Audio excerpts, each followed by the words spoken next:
नमस्कार दोस्तों, कैसे हैं आप सब लोग। इंग्लिश की क्लासेस थोड़ी सी पोस्टपोन हो गई थी। एक्चुअली लाइट भी नहीं थी और नेट की थोड़ी समस्या चल रही थी, तो इंग्लिश की क्लास थोड़ी सी पोस्टपोन हो गई थी। अब आज से आपकी इंग्लिश की क्लास भी रेगुलर रहेगी।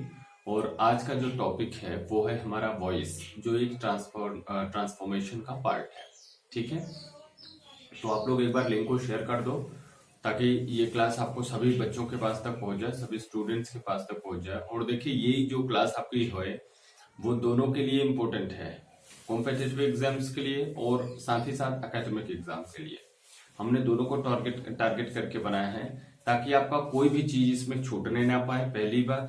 और दूसरी बात ये कि वो दोनों लोगों को इक्विवेलेंट फायदा दे, है ना, इक्वली फायदा हो आप सबको। तो इसलिए मैंने ऐसा कोशिश किया है कि आप सबको दोनों दोनों कोर्सेस में, मतलब चाहे आप कंपटीशन दे रहे हैं किसी भी लेवल का, SSC, banking, IBPS, MBA, CDS वगैरह कोई भी एग्जाम का आप दे रहे हैं, अगर उसमें भी आप चाहते हो तो भी एकदम इक्विवेलेंट आपको इक्वली गुड रहेगा।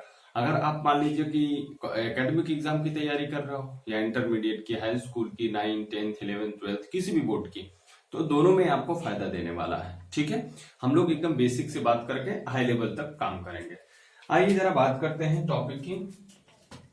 तो आज का जो हमारा टॉपिक है वो है वॉइस इन ट्रांसफॉर्मेशन। मतलब ये पार्ट तो ट्रांसफॉर्मेशन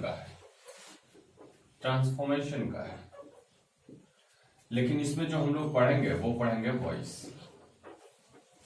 ठीक है, ट्रांसफॉर्मेशन है और इसमें हम लोग पढ़ेंगे वॉइस। ठीक है, तो पहले इसमें हमको कुछ चीजों को जान लेना जरूरी होता है। ये ट्रांसफॉर्मेशन क्या होता है। आप लोग लिंक को शेयर कर दिए हो ना, लिंक को शेयर करो।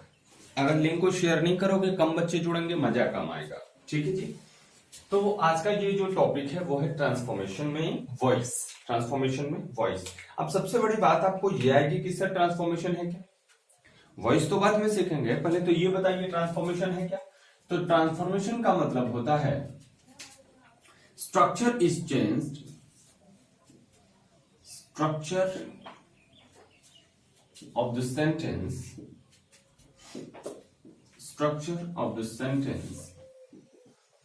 is changed, but meaning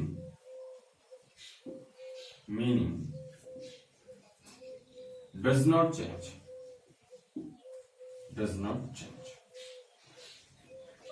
इसका मतलब क्या होता है, structure of the sentence is change.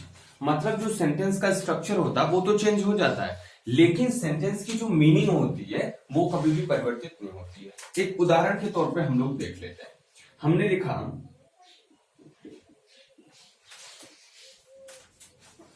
Ramesh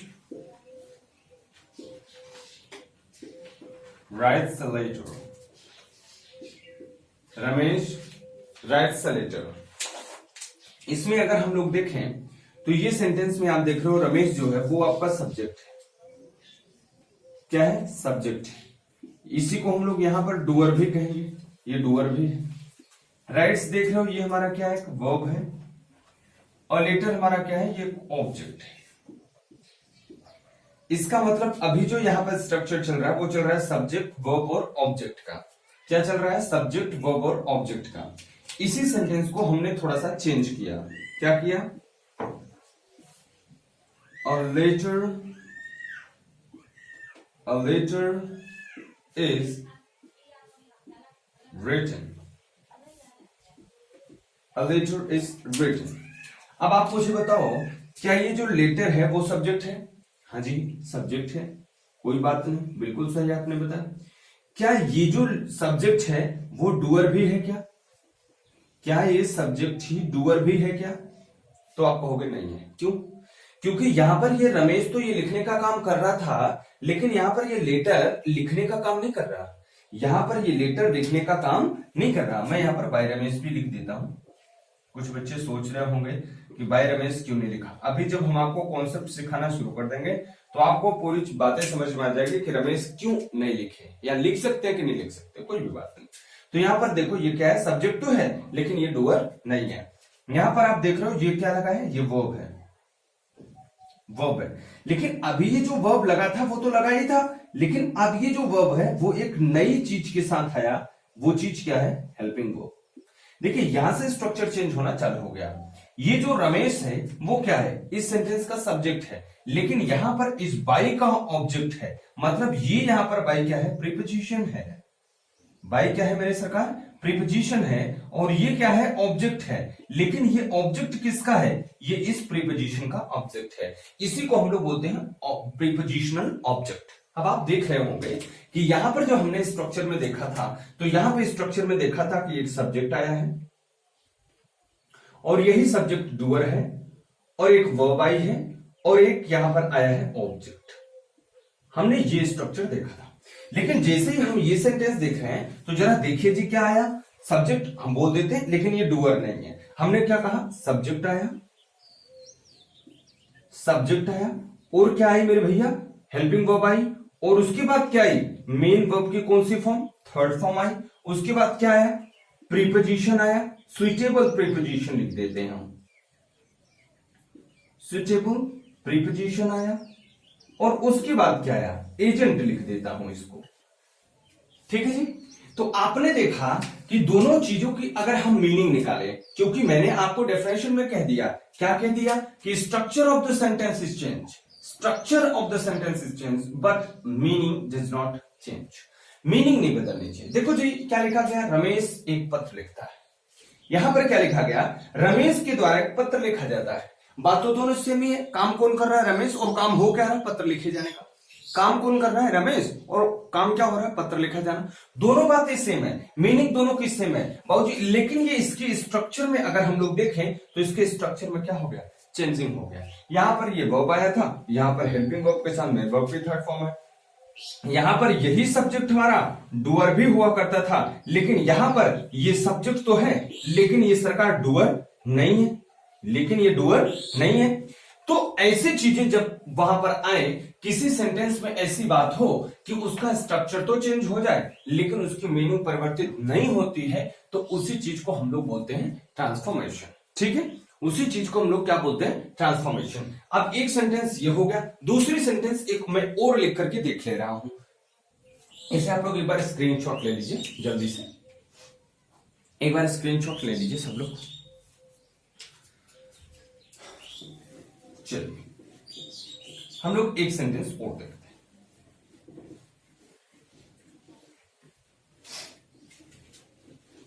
सब लोग अपने नोट्स बनाते जाना, स्क्रीनशॉट के चक्कर में ना पड़ना।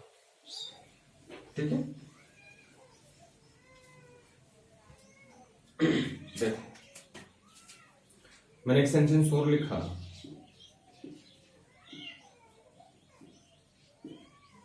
राजा said to Vikas,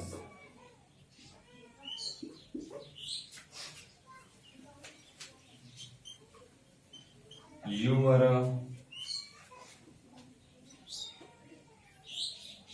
you play hockey well। ठीक है, एक सेंटेंस आपके सामने और लिखा हूं।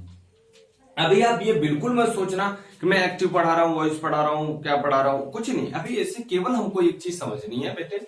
क्या समझनी है? ट्रांसफॉर्मेशन क्या होता है। केवल ये चीज समझनी है, ट्रांसफॉर्मेशन होता क्या है। ट्रांसफॉर्मेशन क्या होता है? जिसके स्ट्रक्चर में तो चेंजिंग हो जाए कोई फर्क नहीं पड़ता, लेकिन उसकी मीनिंग किसी भी हालत में चेंज नहीं होनी चाहिए। ये बात हम लोग किसके अंदर सीख रहे हैं? ट्रांसफॉर्मेशन के अंदर। तो ट्रांसफॉर्मेशन के अंदर एक्टिव से पैसिव बनाना या पैसिव से एक्टिव बनाना भी आता है। अगर आप नरेशन कर रहे हो, डायरेक्ट से इनडायरेक्ट बना रहे हो या इनडायरेक्ट से डायरेक्ट बना रहे हो, तो भी तो उसी के अंतर्गत आएगा। दोनों में क्या होनी चाहिए कि मीनिंग चेंज नहीं होनी चाहिए। स्ट्रक्चर चेंज हो जाए नो डाउट, लेकिन कभी भी अगर उसकी मीनिंग चेंज हो गई तो फिर प्रॉब्लम होती है। तो उसे अपन ट्रांसफॉर्मेशन नहीं बोलते, उसे अपन ट्रांसफॉर्मेशन नहीं बोलते। तो क्या होनी चाहिए? उसकी मीनिंग में चेंजिंग नहीं होनी चाहिए, स्ट्रक्चर में चेंज हो जाना चाहिए। ठीक है सर, आइए जरा यहाँ पर देखते हैं।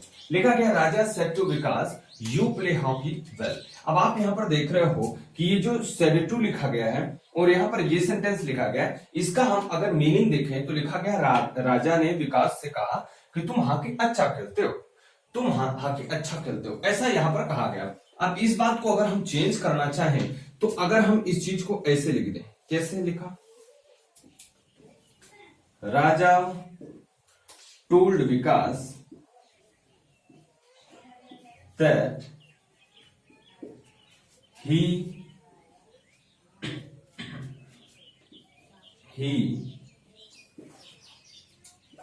played hockey. He played hockey well. ये हमने एक सेंटेंस लिख दिया। अब आप देखो, अभी भी इस सेंटेंस का स्ट्रक्चर देखें तो इस सेड टू की जगह तो टोल्ड हो गया, यहां पर देख रहे हो प्ले था, प्लेड हो गया, यहां पर यू था, ही हो गया, यहां पर कॉमा इन्वर्टेड कॉमा था, दैट हो गया। मतलब स्ट्रक्चर चेंज हो जा रहा है, लेकिन इसकी मीनिंग को जरा देखें कि क्या गड़बड़ या कुछ परिवर्तन हो रहा है क्या। तो राजा सेड टू विकास, राजा ने विकास से कहा या बताया कि तुम हॉकी अच्छा खेलते हो, और यहां पर लिखा गया राजा ने विकास को बताया कि तुम हॉकी अच्छा खेलते हो। यहां पर खेलते थे लिखा गया, इसे घबराना मत, क्योंकि जैसे ही इसका नरेशन चेंजिंग होता है तो लिखा भले से यहाँ पर पास में जाए, समझते अपन प्रेजेंट में ही है, जिसमें इसका मूल सेंटेंस होता है उसी में अपन समझते हैं, जो इसका बेस होता है उसी से समझते हैं। तो यहाँ पर he played hockey very well, he played hockey well को हम समझेंगे क्या कि उसने हॉकी अच्छा खेला या वो हॉकी अच्छा खेलता है। अब आप देख रहे हो कि मीनिंग में तो चेंजिंग नहीं हो रही है, मीनिंग में तो चेंजिंग नहीं हो रही है, लेकिन इसके स्ट्रक्चर में चेंजिंग हो जा रही है। तो इसे भी हम लोग क्या कहेंगे, इसे भी हम लोग भैया कहेंगे ट्रांसफॉर्मेशन। क्या कहेंगे, ट्रांसफॉर्मेशन। क्लियर हुई सर हमारी बात? ये बात आप सबको क्लियर हुई क्या? अब अगर इतनी बात क्लियर हो गई हो तो फिर हम कहानी को थोड़ा सा आगे बढ़ाते हैं। अगर इतनी बात क्लियर हो गई हो तो हम कहानी को थोड़ा सा आगे बढ़ाना चाहेंगे, ठीक है? चलिए मिटाते हैं। तो अभी एक चीज हम लोगों ने सीखा मेरे भैया, क्या सीखा कि ट्रांसफॉर्मेशन क्या होता है। ट्रांसफॉर्मेशन वो होता है जिसमें स्ट्रक्चर तो बदल जाता है लेकिन उसकी मीनिंग नहीं बदलती। स्ट्रक्चर तो बदल जाता है लेकिन उसकी मीनिंग नहीं बदलती, ठीक है? अब बात आती है वॉइस क्या होती है। अब बात आती है वॉइस क्या होती है, ठीक है? वॉइस क्या होती है? वॉइस एक वर्ब की फॉर्म होती है। वॉइस एक वर्ब की फॉर्म होती है जिसमें ये पता चलता है कि कोई काम सब्जेक्ट के द्वारा हुआ या सब्जेक्ट को हुआ, बाय द सब्जेक्ट या टू द सब्जेक्ट, ठीक है? वर्ब की एक फॉर्म है। तो मैं यहां पर लिखता हूं it is a verb form, it is a verb form which shows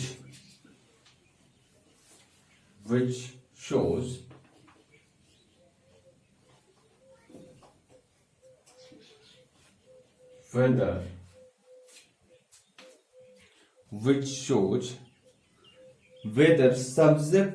whether something is done, whether something is done by the subject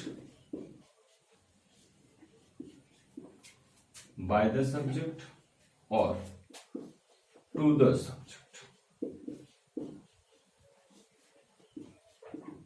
ठीक है? क्या लिखा?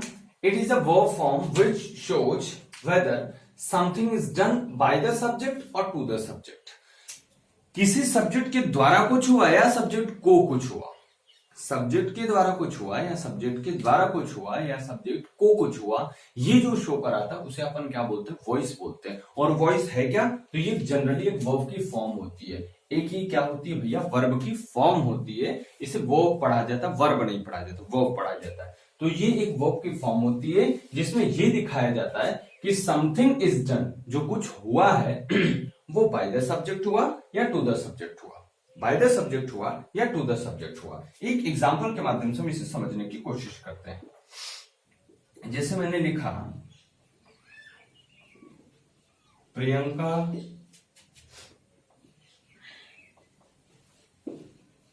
bought a banana.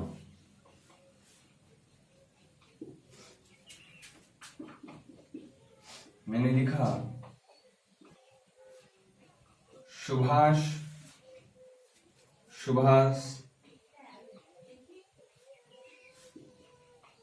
called his son. मैंने लिखा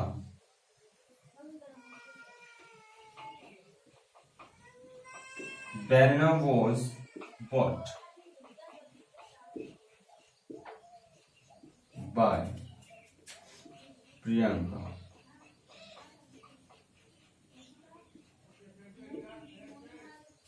ठीक है सर, ये 3 सेंटेंस लिखे हैं। जरा यहां पर बात करते हैं हम लोग, किसकी बात करनी है, हम सबको क्या क्लियर करना है कि जो डन हुआ है वो बाय द सब्जेक्ट हुआ या टू द सब्जेक्ट हुआ, बाय द सब्जेक्ट हुआ या टू द सब्जेक्ट हुआ। अब यहां पर आइए सिंपल से हम लोग समझते हैं।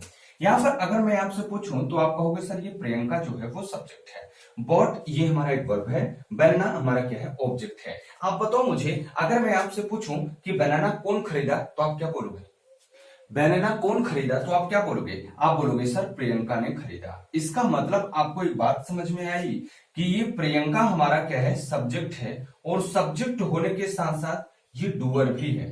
ये क्या है, डूअर भी है। इसका मतलब ये जो काम हुआ वो किसके द्वारा हुआ, ये सब्जेक्ट के द्वारा हुआ। ये किसके द्वारा हुआ, सब्जेक्ट के द्वारा हुआ। मतलब यहां पर क्या हुआ, बाय द सब्जेक्ट हुआ। अब यहां पर देखो क्या लिखा गया है, सुभाष कॉल्ड हिज सन। अब मैं पूछूं बेटे कौन बुलाया तो आप कहोगे सर सुभाष। तो आप बताओ मुझे सुभाष क्या बनेगा, आप कहोगे सर सब्जेक्ट भी है और डूअर भी है। तो यहां पर भी किसके द्वारा काम हुआ, बाय द सब्जेक्ट हुआ।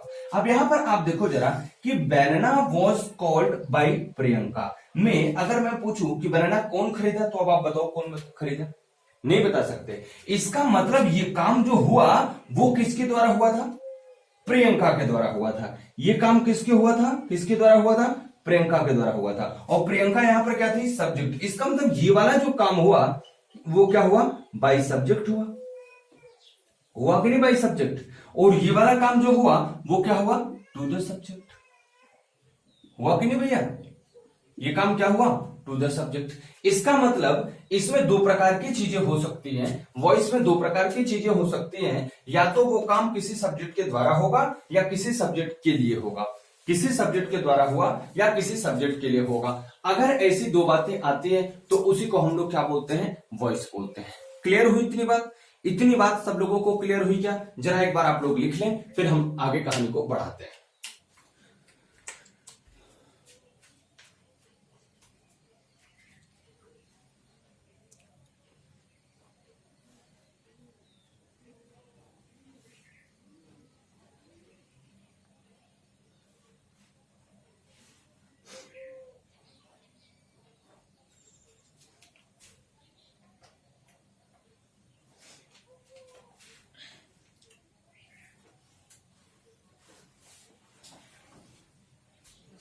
सही है भाई, हो गया सबका। चलिए अब हम लोगों को किस पे काम करना है, वॉइस तो जान गए क्या होती है, वर्ब की फॉर्म होती है जिसमें कोई काम का ये पता चलता है कि वो बाय द सब्जेक्ट हुआ या टू द सब्जेक्ट हुआ। ये बात तो हम लोगों ने सीखा। अब बात आती है वॉइस क्या होती है और कितने प्रकार की होती है, इसके बारे में हम लोग बात करते हैं। देखिए अभी एक बेसिक कॉन्सेप्ट आपको बता रहा हूं, जब थोड़ी थोड़ी बातें हम लोग सीख जाएंगे तो मैं और गहरे कॉन्सेप्ट को लेकर चलना शुरू करूंगा, ठीक है।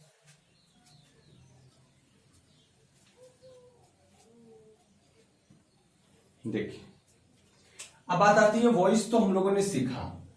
अब वॉइस के बाद ये सीखना है कि वॉइस होती कितने प्रकार की है। देख लीजिएगा भाई फ्रेम में है कि नहीं। वॉइस हम लोगों ने सीखा, उसे क्या सीखा, ये सीखा it is a verb form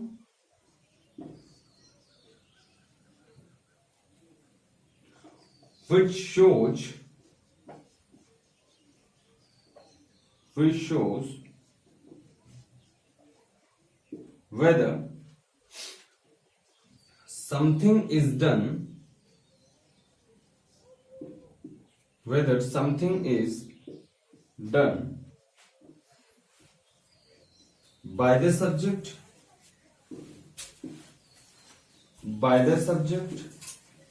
or to the subject। ये हमने किस में सीखा, वॉइस में सीखा। अब हमारा काम है वॉइस के टाइप को सीखना। वॉइस कितने टाइप का होता है, तो वॉइस ये आपका दो टाइप का होगा। वॉइस आपका कितने टाइप का होगा, दो टाइप का। एक को हम लोग बोलते हैं एक्टिव वॉइस, क्या बोलते हैं, एक्टिव वॉइस।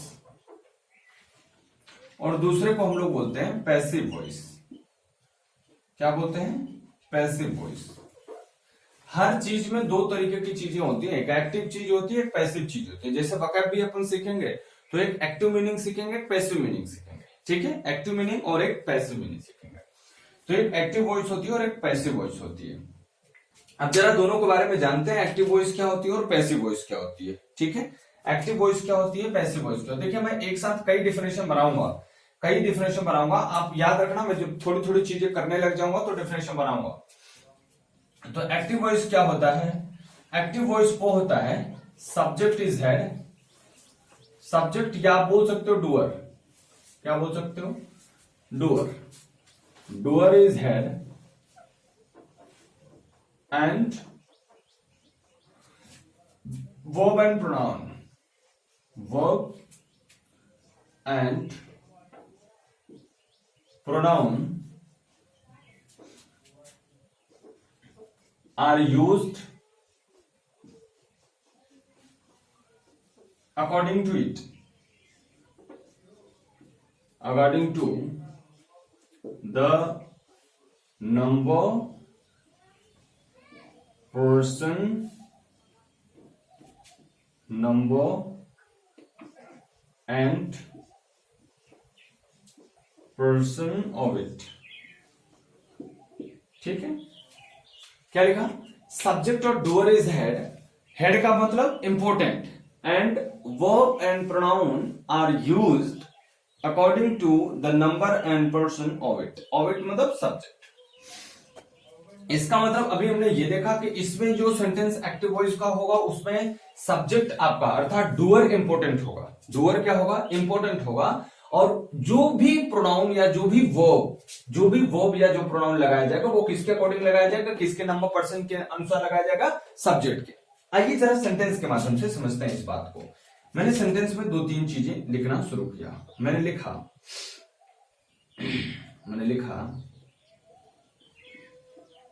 आशी please with her toys, with her toys। अगला लिखा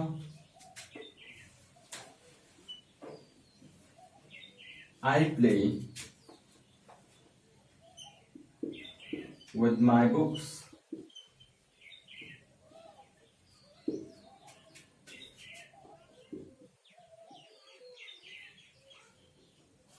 she has a pet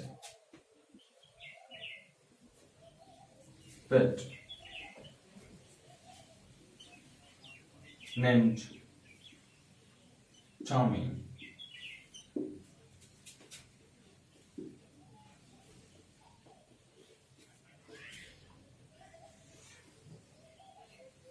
They have a pet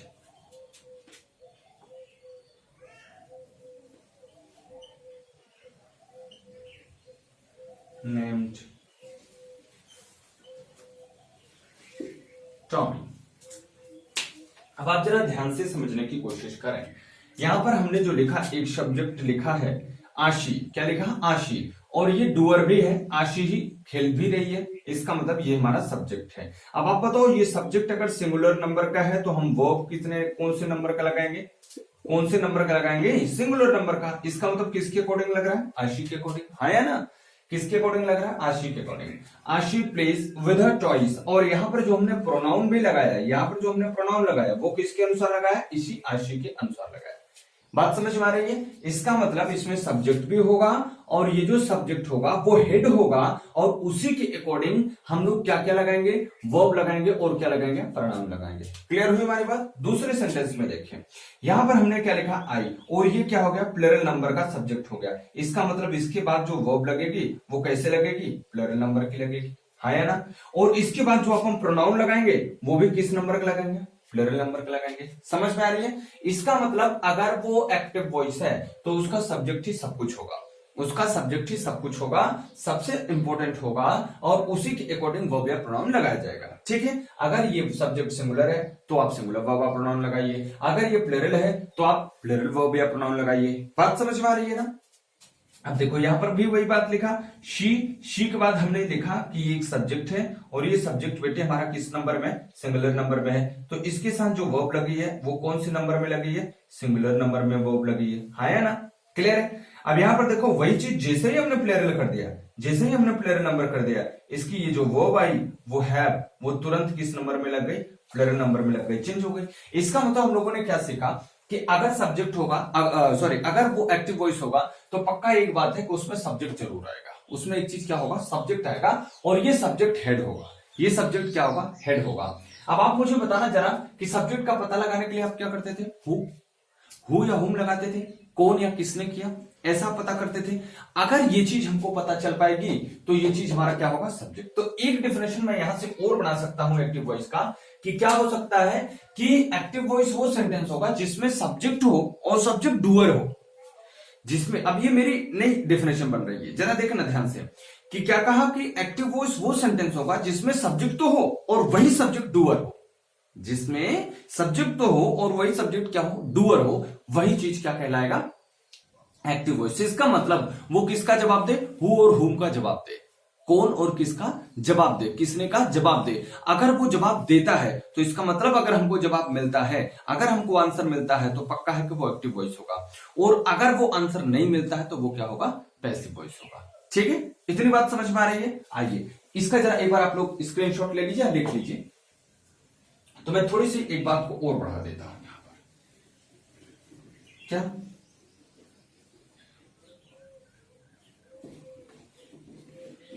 तो एक डेफिनेशन आपके सामने और बनेगी, कौन सी डेफिनेशन बनेगी, रेड में लिखता हूं, थोड़ा सा important, a sentence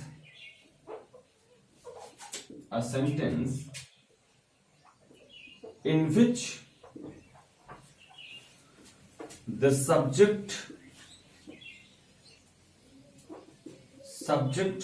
is doer is called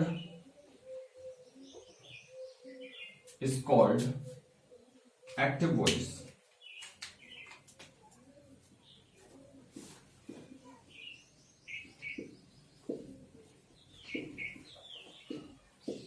ठीक है जी, उसी को हम लोग क्या बोलेंगे, एक्टिव वॉइस बोलेंगे। सब्जेक्ट हो और वही सब्जेक्ट आपका क्या हो, उस सेंटेंस का डूअर भी हो। A sentence in which the subject is doer is called active voice. Subject हो और वही सब्जेक्ट क्या हो मेरे दोस्त, डूअर हो, डूअर मतलब काम करने वाला हो। अर्थात एक बात और पता चलेगी, आगे चल के मैं आपको और समझाऊंगा तो थोड़ा सा और लेवल बढ़ाऊंगा, कि इसमें कौन का जवाब मिलना चाहिए, कौन का जवाब मिलना चाहिए। अगर कौन का जवाब मिल रहा है तो जो जवाब मिलेगा वो पक्का है कि सब्जेक्ट होगा, और अगर वो सब्जेक्ट है तो इसका मतलब वो सेंटेंस कौन सा होगा, एक्टिव वॉइस का होगा। इतनी बात क्लियर हो गई। चलिए जी, अब दूसरा एक सेंटेंस होता है हमारा पैसिव वॉइस। क्या होता है, पैसिव वॉइस। एक होता है एक्टिव वॉइस जो हम लोगों ने लिख दिया। अब अगर आपसे कोई पूछे कि इसमें कौन सा स्ट्रक्चर फॉलो होगा, तो आप क्या स्ट्रक्चर बताओगे, आप ये बताओगे कि इसमें एक सब्जेक्ट आएगा और फिर एक वर्ब आएगी और फिर एक ऑब्जेक्ट होगा तो ठीक है, नहीं है तो कोई बात नहीं, ठीक है। ये स्ट्रक्चर इसमें आएगा, किसमें, एक्टिव वॉइस में। क्लियर हो गई हमारी बात। अभी हम और चीजों को कैसे क्लियर होता है वो भी चीजें करेंगे। अब पैसिव वॉइस क्या होती है, पैसिव वॉइस का मतलब होता है कि सब्जेक्ट तो होगा लेकिन सब्जेक्ट डूअर नहीं होता, ठीक है। तो यहां पर अगर हम लोग देखें तो यहां पर एक्टिव वॉइस में अगर देखें तो यहां पर काम इंपॉर्टेंट नहीं होता बल्कि डूअर इंपॉर्टेंट होता है। तो एक डेफिनेशन और बनके तैयार हुई हमारी, कौन सी डेफिनेशन बनके तैयार हुई, work done is not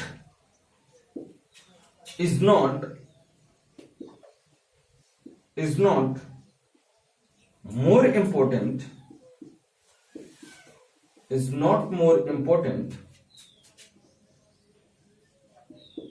than the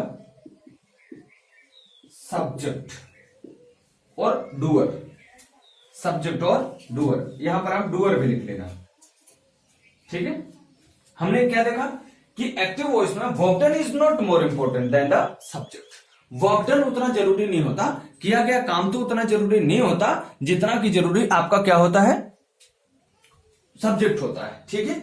ये तीन डेफिनेशन निकल करके आई आपकी एक्टिव वॉइस की।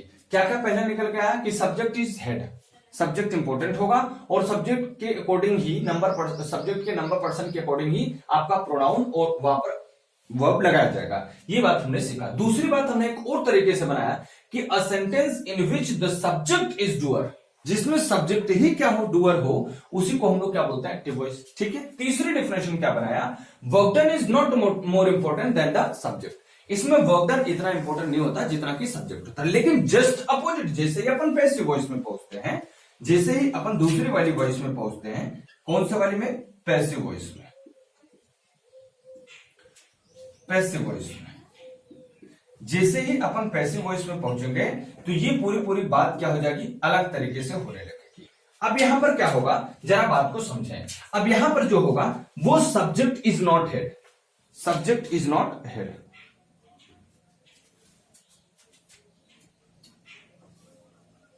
Subject is not head. जरा से हेड डाल दीजिए।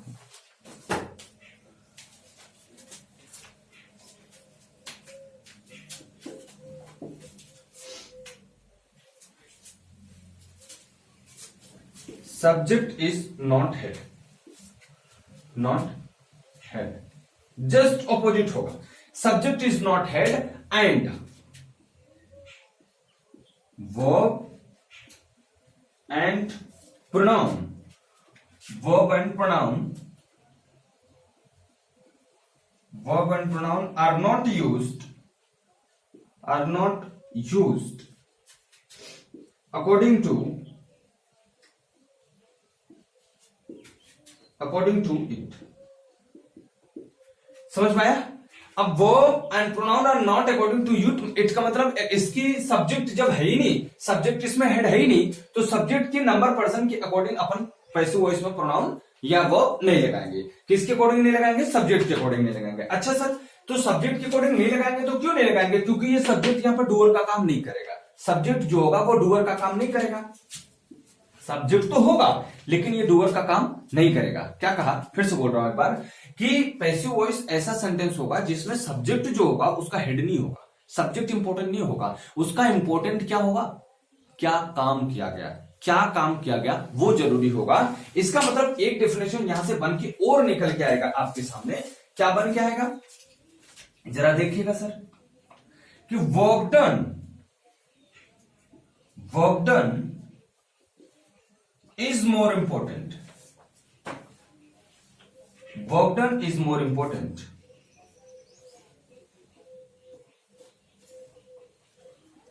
work done is more important than the duo, than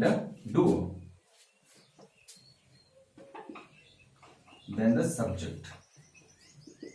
ठीक है। अब यहां पर जो काम किया गया है वो जरूरी होगा, उसका सब्जेक्ट जरूरी नहीं होगा।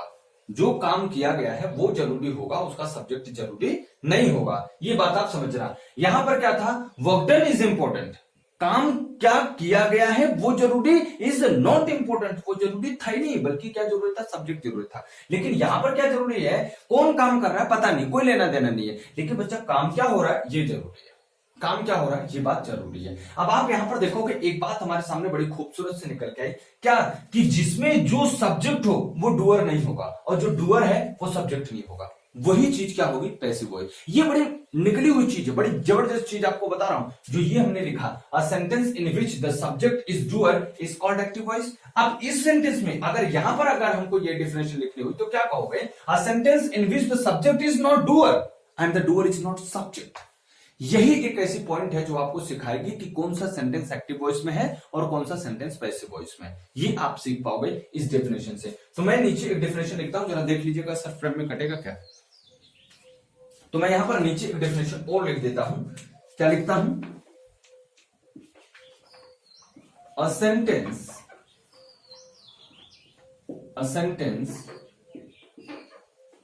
in which the subject is not doer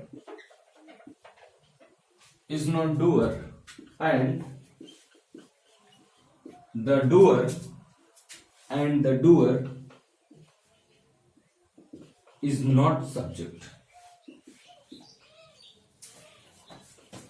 is not subject. ठीक है, फ्रॉम में है ना, a sentence in which the subject is not doer and the doer is not subject is called what? Passive voice. Is called passive voice. Is called passive voice. ठीक है जी।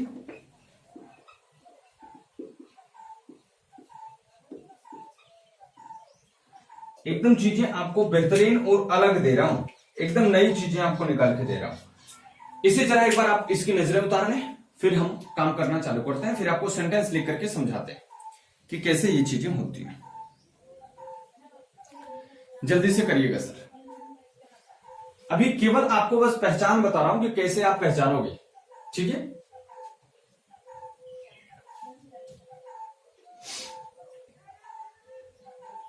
जल्दी जल्दी उतार लीजिए आप सब।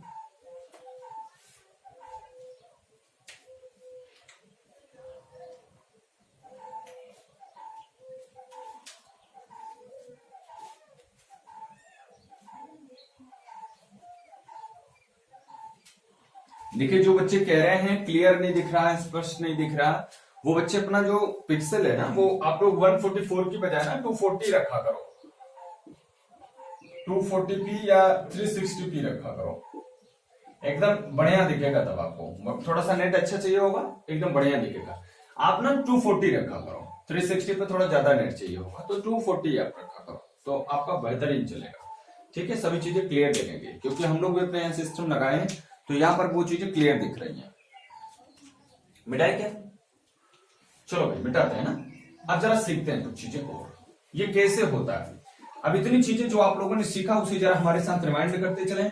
हमने कहा कि वॉइस क्या होती है, आपने कहा कि वर्ब की फॉर्म होती है जिसमें ये पता चलता है कोई चीज सब्जेक्ट के द्वारा हुई है, सब्जेक्ट को। फिर हमने कहा कि वॉइस जो होती है वो कितने टाइप की होती है, आपने बोला सर 2 टाइप के होते हैं। कितने टाइप के होते हैं? 2 टाइप के। एक कौन सा होता है भाई? एक्टिव वॉइस होता है। एक्टिव वॉइस क्या होता है? इसमें सब्जेक्ट ही डूअर होता है, सब्जेक्ट ही डूअर होता है, सब्जेक्ट इंपोर्टेंट होता है, उसी के हिसाब से सब कुछ अपन लगाते हैं। कौन कौन सी चीज लगाते हैं? वर्ब प्रोनाउन लगाते हैं। ठीक है, अर्थात इससे एक बात और पता चल गई कि इसमें जो काम होता है वो जरूरी नहीं होता, इसमें जरूरी क्या होता है? सब्जेक्ट जरूरी होता है। ठीक है, और दूसरी बात हम लोगों ने सीखी, वो सीखी पैसिव वॉइस। पैसिव वॉइस क्या होता है भाई? इसमें सब्जेक्ट तो जरूरी होता ही नहीं है, इसमें जरूरी क्या होता है? काम जरूरी होता है। इसमें जरूरी क्या होता है? काम, कि कौन सा काम किया गया या कितना काम किया गया ये जरूरी है। कौन किया जरूरी नहीं है, कौन किया जरूरी नहीं है, लेकिन कितना किया, किसने किया ये जरूरी नहीं है, क्या किया ये जरूरी है। इसका मतलब वर्क डन इंपॉर्टेंट है किसके अपेक्षाकृत, तो आप बोलोगे सब्जेक्ट। इसका मतलब एक बात बोल सकते हैं, जो काम करता है वो डूअर, जो डूअर है या काम करता है वो सब्जेक्ट नहीं बनेगा, और जो सब्जेक्ट बनेगा वो काम नहीं कर पाएगा। कुछ ऐसी बात होगी, अगर ऐसी बात होगी तो उसी को अपन क्या बोलते हैं? पैसिव वॉइस बोलते हैं। आइए कुछ सेंटेंस के माध्यम से हम लोग समझते हैं।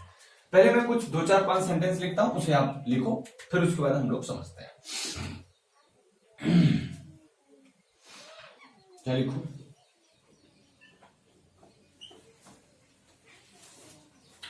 Deepa invited me, Deepa invited Dev, वाह क्या नाम है, सेट कर रहा है। दूसरा, देव invited Deepa.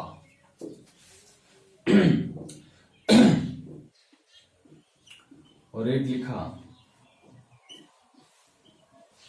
Prabhanshu was invited. ठीक है,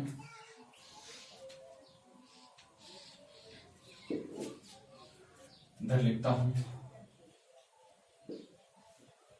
Rahul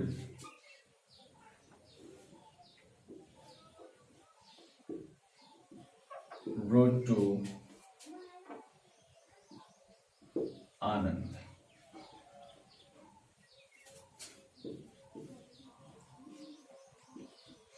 Anand wrote to Rohit. Prem have been Prem has been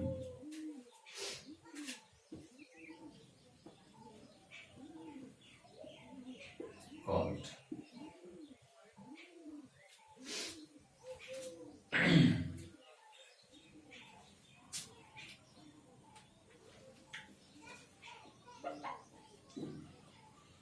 The robber saw the police.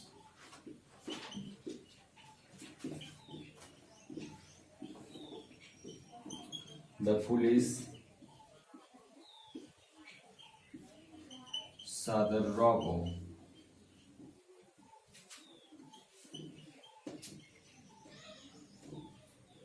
The robber was caught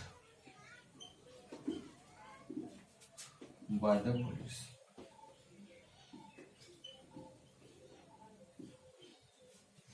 By the police.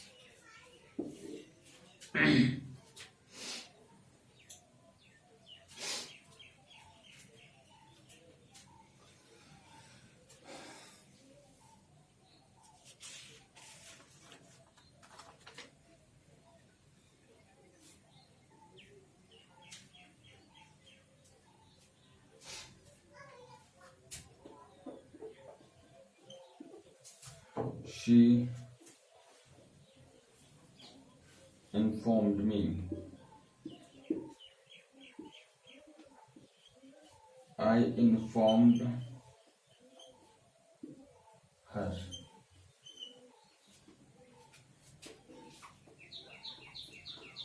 We have been informed.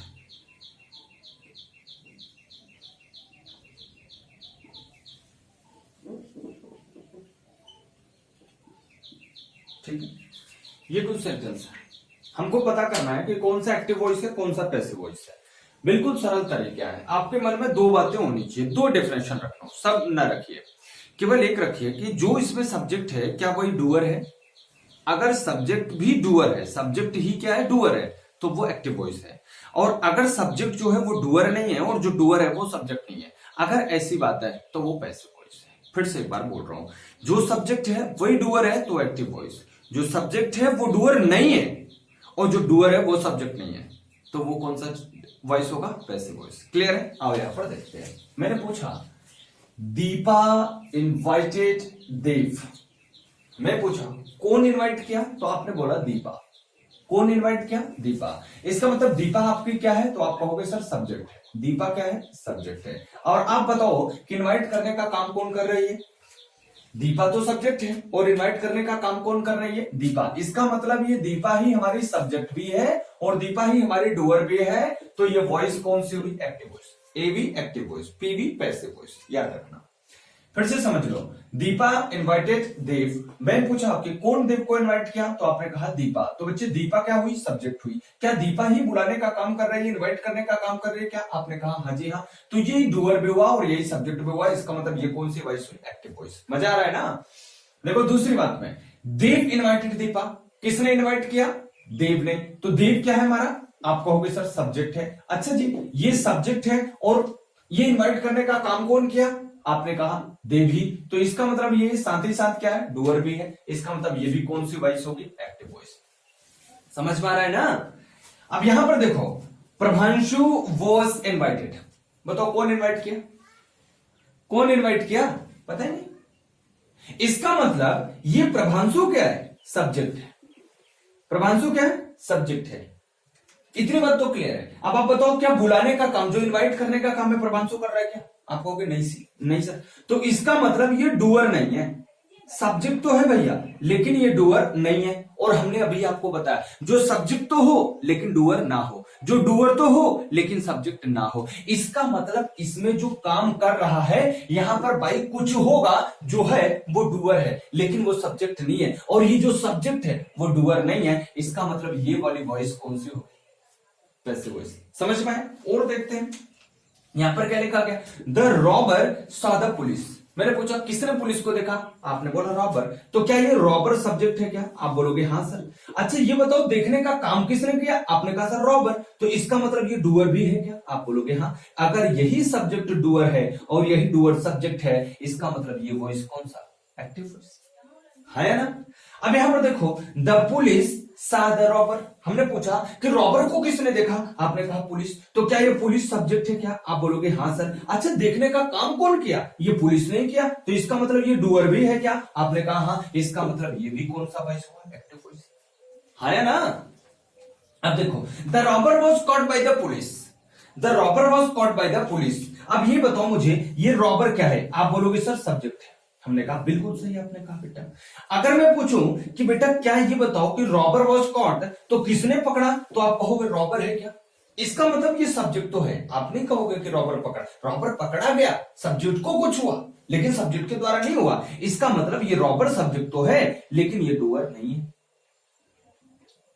सही है, पैसे वॉइस तो बन गया। लेकिन एक चीज और देख लेते हैं, ये पुलिस क्या है? पुलिस क्या है? आप कहोगे सर पुलिस ही डूअर है, पकड़ने का काम कौन कर रहा है? डूअर। लेकिन क्या ये पुलिस सब्जेक्ट है क्या? आप बोलोगे ना जी ना। इसका मतलब ये सब्जेक्ट है लेकिन डूअर नहीं है, और ये डूअर तो है लेकिन सब्जेक्ट नहीं है। इसका मतलब ये वॉइस कौन सी बनी? Passive voice. समझ में आ रही बात? क्लियर हो रहा है ना बच्चे? अब यहां पर देखो क्या लिखा, राहुल रोट टू आनंद। राहुल ने आनंद को पत्र लिखा। यहां पर किसने लिखा बेटा? तो आप कहोगे सर राहुल। क्या राहुल सब्जेक्ट है? आप बोलोगे हाँ। और लिखने का काम कर रहा है? आप बताओगे राहुल। इसका मतलब ये राहुल डूअर भी हुआ। ये राहुल हमारा सब्जेक्ट तो ही है लेकिन ये क्या हुआ? डूअर भी हुआ। इसका मतलब ये सेंटेंस कौन सा होगा? एक्टिव वॉइस का। मैं बोलू आनंद रोट टू रोहित, मैं बोला कौन लिखा? तो आपने कहा आनंद लिखा। इसका मतलब आनंद यहां पर क्या है? सब्जेक्ट है, और सब्जेक्ट होने के साथ साथ ये काम भी कर रहा है। इसका मतलब बच्चा ये क्या है? डूअर भी है। अगर ये सब्जेक्ट भी और डूअर भी है तो ये सेंटेंस क्या होगा? एक्टिव वॉइस का। क्लियर हो रहा है? दूसरा, अब लिखा गया प्रेम हैज बीन कॉल्ड, प्रेम को बुलाया गया। अब आप बताओ कि प्रेम यहां पर क्या है? तो आप बोलोगे सर सब्जेक्ट है। ये तो कोई बात बड़ी वाली थोड़ी ना है, तो छोटी बात है, सब्जेक्ट है। चलो भाई ठीक है, ये तो सब्जेक्ट है, कोई बात नहीं। आप बताओ कि यहां पर जो बुलाने का काम हो रहा है, ये जो बुलाने का काम हो रहा है वो कौन कर रहा है? ये प्रेम कर रहा है क्या? आप बोलोगे ना जी ना सर, प्रेम तो बुलाया जा रहा है, प्रेम बुलाने का काम नहीं कर रहा। इसका मतलब ये डूअर नहीं होगा, ये डूअर नहीं होगा। और जो सब्जेक्ट तो है लेकिन डूअर नहीं है, उसी वॉइस को अपन क्या बोलेंगे? Passive voice. ठीक है ना? अब तो पहचान लोगे एक्टिव वॉइस पैसिव वॉइस। चलो ये वाली बताओ जरा, क्या लिखा गया? शी क्या है? आप बोलोगे सर तुरंत सब्जेक्ट लगा दीजिए। अच्छा जी, सब्जेक्ट लगा दिया। इन्फॉर्म्ड क्या है? वो। मी क्या है? ऑब्जेक्ट। अब आप बताओ जरा कौन बुलाया? तो आप कहोगे सर शी। इसका मतलब ये शी सब्जेक्ट तो ही है और साथ ही साथ क्या है बच्चा? डूअर भी है। इसका मतलब जो सब्जेक्ट है और डूअर भी है वही क्या है? हमारा एक्टिव वॉइस। दूसरे वाले में लिखा गया आई इन्फॉर्म्ड हर, आई इन्फॉर्म्ड हर। अब आप बताओ मुझे आई क्या है? तो आप बोलोगे सर सब्जेक्ट है, इसमें तो कोई पूछने वाली बात नहीं। चलो भाई हम भी मान लेते हैं सब्जेक्ट है। अब आप बताओ मुझे इन्फॉर्म करने का काम कौन किया? इन्फॉर्म करने का काम कौन किया? तो आप कहोगे सर आई, और आई तो सब्जेक्ट है, तो इसका मतलब यही आई आपका डूअर भी है, हाँ या ना? और जो सब्जेक्ट भी है डूअर भी है वही आपका क्या बनेगा? Active voice. सही है जी। दूसरे वाले में लिखा वी, आप कहोगे कि सर ये सब्जेक्ट है। हमने कहा ठीक है भाई, सब्जेक्ट मान लिया आपका। हैव बीन इन्फॉर्म्ड, हम लोग सूचित किए गए। तो बताओ कौन किया सूचित? कौन किया? हमने किया क्या? नहीं, हमको तो सूचना मिली है, हम तो खुद इन्फॉर्म हुए। इसका मतलब ये सब्जेक्ट है लेकिन यहां पर ये डूअर नहीं है। सब्जेक्ट तो है लेकिन ये डूअर नहीं है, और जो सब्जेक्ट है और डूअर नहीं है उसी को अपन क्या बोलेंगे भैया? Passive voice. समझ में आए भाई? आशा करता हूं कि आप सबको ये कॉन्सेप्ट से एक्टिव और पैसिव वॉइस बनाना समझ में आ गया होगा। एक चीज और आएगी, नॉन एक्टिव सब्जेक्ट। एक कुछ और चीजें होंगी जिसमें आप इस मेथड से नहीं पकड़ पाओगे। उसके लिए मैं आपको कुछ और तरीका बताऊंगा, ठीक है? उसके लिए मैं आपको कुछ और तरीका बताऊंगा। जितनी चीजें अभी हमने पढ़ा है उन चीजों के आधार पे अगर हम देखें तो अभी एक चीज हम जान गए कि कैसे किसी सेंटेंस को पहचानेंगे कि वो एक्टिव वॉइस है कि पैसिव वॉइस है। हाँ, इतनी चीजें हम लोग जान गए। अब हमने एक बात कही थी कि सर इसमें स्ट्रक्चर चेंज होता है। कैसे स्ट्रक्चर चेंज होता है, जरा उसके बारे में भी हम लोग कुछ बातें करते हैं। उसके बारे में भी कुछ इससे जरा आप लोग उतार लें एक बार, उसके बाद हम कहानी को आगे बढ़ाते हैं। चलो मेरे दोस्त, अब देखते हैं कि एक्टिव से पैसिव बनाते समय स्ट्रक्चर में कैसे चेंजिंग होती है। अभी आप लोगों ने जो सीखा वो केवल इतना सीखा है कि किसी सेंटेंस को कैसे पहचानोगे कि वो एक्टिव है या पैसिव है। कैसे पहचानोगे कि वो एक्टिव है या पैसिव है।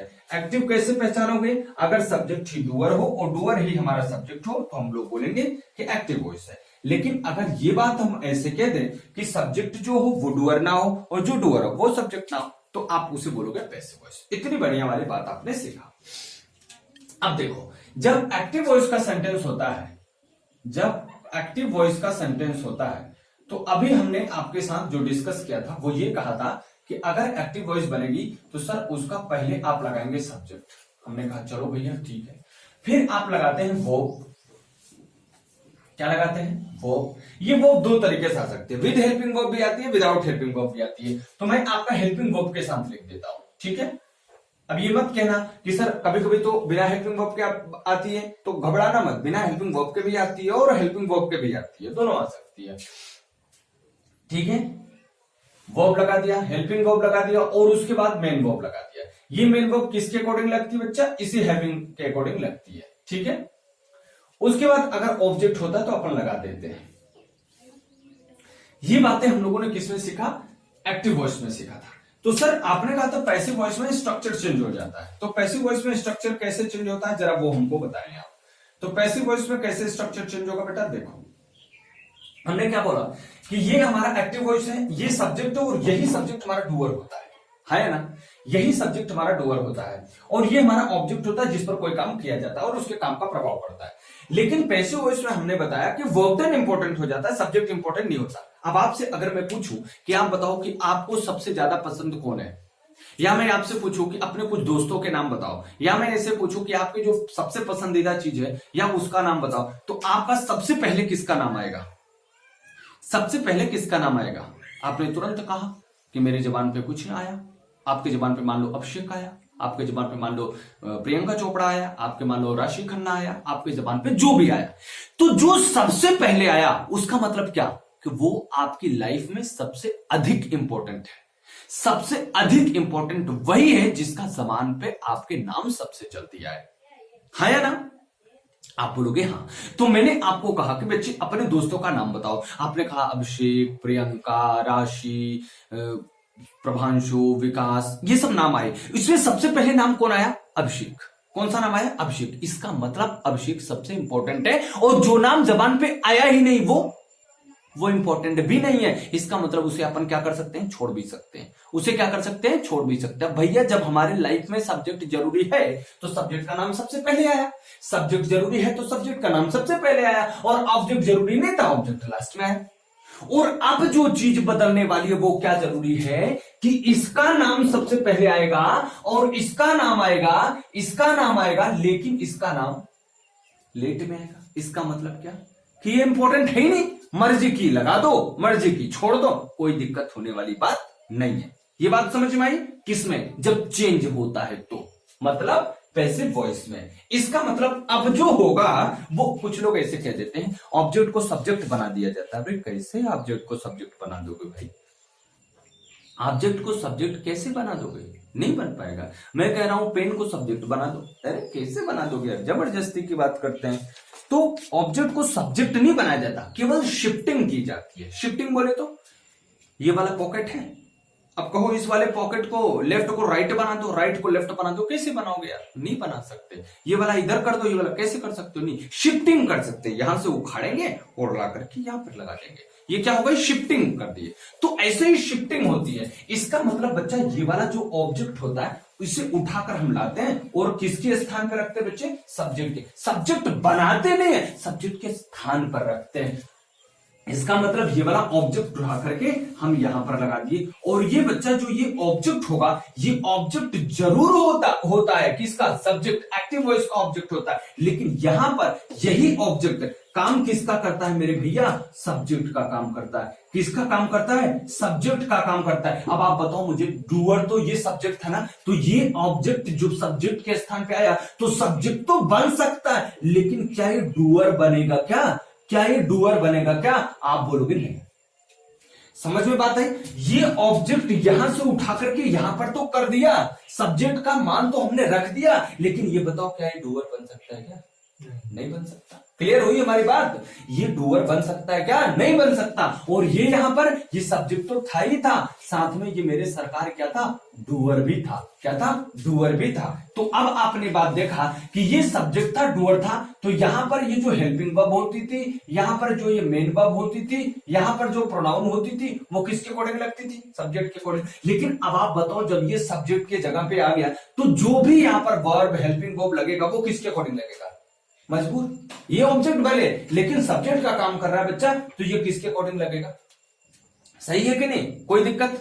चल भैया अब यहां पर देखो, हमने ऑब्जेक्ट को तो सब्जेक्ट के स्थान पर रख दिया, एक काम तो हो गया। अब दूसरा काम क्या करना बच्चा, यहां पर देखो जरा, ये वाला जो हेल्पिंग वर्ब होता है और मेन वर्ब होता है, यहां पर अपन चेंज करके लगाते हैं, चेंज्ड हेल्पिंग वर्ब लगाते हैं। क्या लगाते हैं?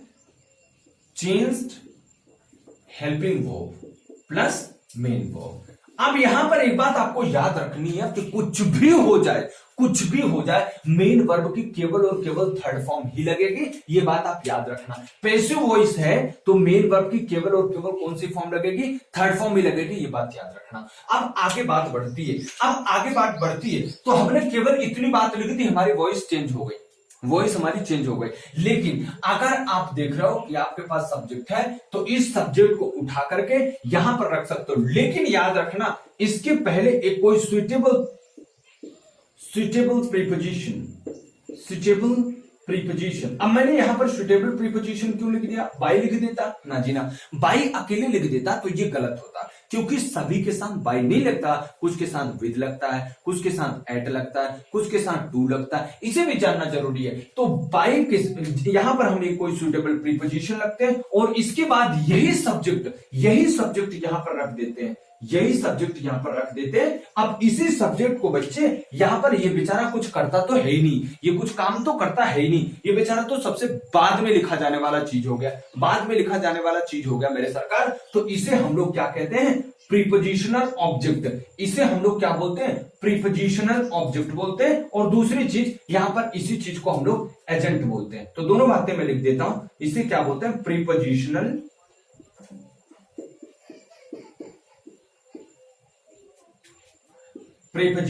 ऑब्जेक्ट बोलते हैं। और दूसरी चीज इसी को क्या बोलते हैं? एजेंट बोलते हैं। दूसरी चीज इसी को क्या बोलते हैं? एजेंट बोलते हैं। अब ये स्ट्रक्चर जो होगा वो subject plus helping verb plus main verb plus object, ये हमारा है होगा एक्टिव वॉइस का। और अगर इसी में हम ऑब्जेक्ट को सब्जेक्ट के स्थान पर रखते हैं, सब्जेक्ट को एजेंट बना दे किसका? प्रीपोजिशन के साथ जोड़ करके, अगर प्रीपोजिशनल ऑब्जेक्ट बना दे और यहां पर जो हेल्पिंग वर्ब और मेन वर्ब उसे हम चेंज कर दें, तो ये जो हमारा स्ट्रक्चर बनके तैयार होता है वो किस में तैयार होता है? पैसिव वॉइस में बनके तैयार होता है। अब हमने एक बात कहा कि सर सुइटेबल प्रीपोजिशन लगाते हैं, सुइटेबल प्रीपोजिशन कैसे लगाते हैं जरा ये देख लेते हैं। क्या क्या लगता है उसे यहां पर देखें। जैसे एक लगता है बाय, क्या लगता है? बाय। अगर हम बाय लगाते हैं तो किसी पर्सन के साथ लगाते हैं। किसके साथ लगाते हैं? किसी पर्सन के साथ लगाते हैं। किसके साथ लगाएंगे भैया? किसी पर्सन के साथ लगाएंगे, ठीक है जी, किसी पर्सन के साथ लगाएंगे। या एक बात आप ऐसे कह सकते हो कि सर किसी लिविंग बीइंग के साथ लगाते हैं। किसके साथ लगाएंगे? किसी लिविंग बीइंग के साथ लगाएंगे। सही है, बोलो भाई साहब। अब अगला वाला एक और आता है विद। क्या आता है? विद आता है। एक आता है विद। और विद कैसे लगाते हैं भाई?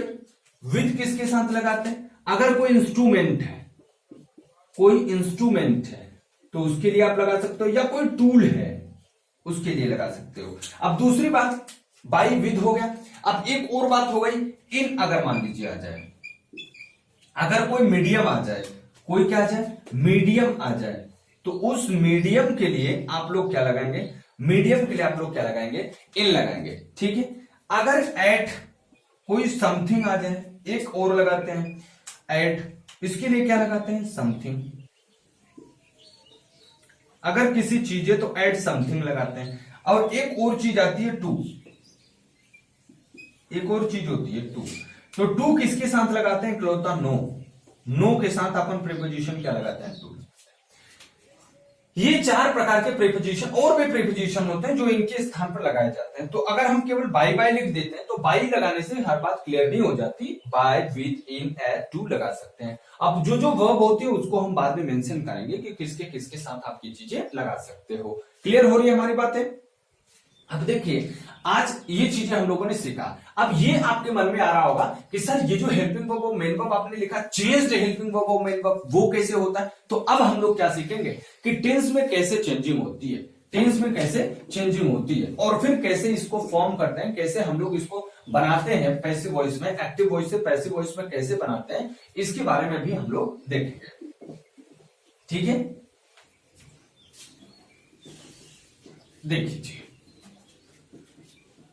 अब अगला प्रोग्राम जो होगा वो क्या होगा? टेंस चेंजिंग का। ट्रांसफॉर्मेशन में अगला प्रोग्राम जो हमारा, अभी हम लोगों ने केवल इंट्रोडक्शन सीखा एक्टिव और पैसिव का, केवल इंट्रोडक्शन सीखा, कोई बड़ी बात नहीं सीखी। अब से शुरुआत हो रहा है कि हम लोग क्या क्या सीखने वाले हैं आगे, कैसे इसको ट्रांसफॉर्म करते हैं, कैसे कैसे चीजें होती है, ये अब हम लोग सीखने वाले हैं। ठीक है, तो अब यहां से आप लोग एक हेडिंग बनाएंगे, टेंस चेंजिंग, टेंस चेंजिंग।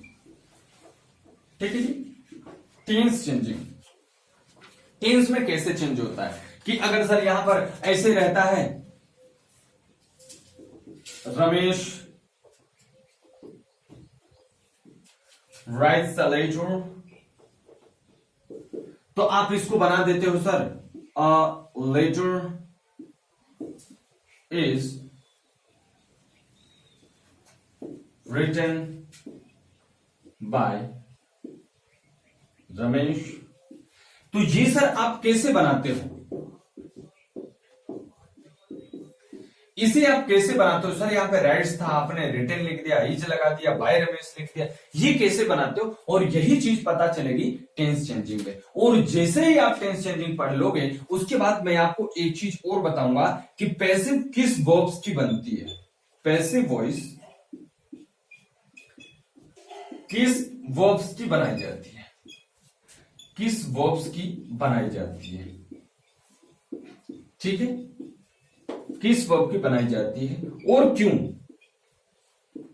और क्यों, हर चीज का क्यों पूछा करो आप, तो आपका नॉलेज और अच्छा हो जाएगा। और जिस वर्ब की बनाई जाती है उसकी क्यों, और जिसकी नहीं बनाई जाती है उसकी क्यों, दोनों बातें अगर ये हमको पता चल गई कि बनाई जाती है तो क्यों, और नहीं बनाई जाती तो क्यों, दोनों बातें अगर हमको पता चल गई तो ये चीज क्लियर हो जाएगा, हमारा कॉन्सेप्ट क्लियर हो जाएगा कि ये चीजें होती है तो भी क्यों होती है, नहीं होती तो क्यों होती है। आखिर हमको पूरी से पूरी इन्स एंड आउट हमको पूरी चीज पता चल जाएगी। तो इसको अब हम लोग सीखेंगे कब, नेक्स्ट वाली क्लास में, इसको हम लोग सीखेंगे कल वाली क्लास में। तो आप लोग इसे देखते रहिए, नोट्स बनाते जाया करो, और जैसे ही लाइव क्लास शुरू हो जाए तो आप लोगों से रिक्वेस्ट है कि आप लोग इस लिंक को शेयर कर दिया करो। जैसे ही लिंक को शेयर करोगे और सारे बच्चे आपके साथ जुड़ेंगे तो कंपटीशन थोड़ा अच्छे लेवल का हो जाएगा। और जब कंपटीशन थोड़ा अच्छे लेवल का होता है तो पढ़ने और पढ़ाने दोनों में मजा आता है। ठीक है, और जो भी प्रॉब्लम इसमें आई हो या आपको लगा हो कि ये चीज हमको समझ में नहीं आई, आप मुझे टेलीग्राम चैनल पे, व्हाट्सएप पे या कमेंट करके आप मुझे बताना, उस पर आपका तुरंत ही जो भी हो पाएगा मैं अपना पूरी कोशिश करूंगा कि आपका सोल्यूशन मिल जाए। ठीक है दोस्तों, चलिए मिलते हैं कल आपसे फिर इसी टाइम पे। देखते रहिए आशीष पांडे ट्यूटोरियल, सब्सक्राइब करिए, लाइक करिए, और अपने बच्चों, अपने दोस्तों के बीच में, अपने फ्रेंड्स के बीच में इसे शेयर भी कीजिए। ठीक है मेरे भाई, चलिए, thank you, good night, take care, bye bye.